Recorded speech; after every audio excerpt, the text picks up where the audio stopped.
আসসালামু আলাইকুম, সবাইকে শুভ সকাল। আশা করি সবাই খুব ভালো আছেন। আমরাও আল্লাহর রহমতে প্রবাস জীবনে ভালো আছি।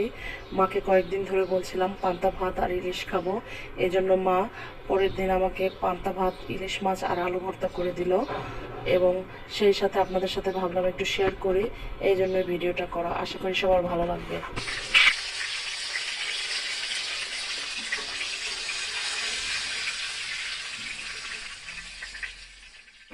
ইলিশ মাছ ভাজা হয়ে গিয়েছে, মা আলু ভর্তা করে নিল, সাথে দুটো শুকনো মরিচ এবং পান্তা। জানি না কেমন খেতে হবে, কারণ আমি জীবনে প্রথমবার খাচ্ছি। আশা করি ভালোই লাগবে খেতে।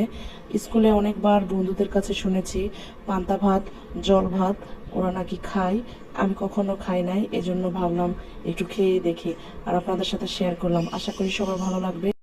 ভালো লাগলে আমার ভিডিওটি সবাই শেয়ার, লাইক ও ইউটিউব পেজ সাবস্ক্রাইব করবেন। সবাই ভালো থাকবেন। আল্লাহ হাফেজ। আজকের মতো এখানেই বিদায়।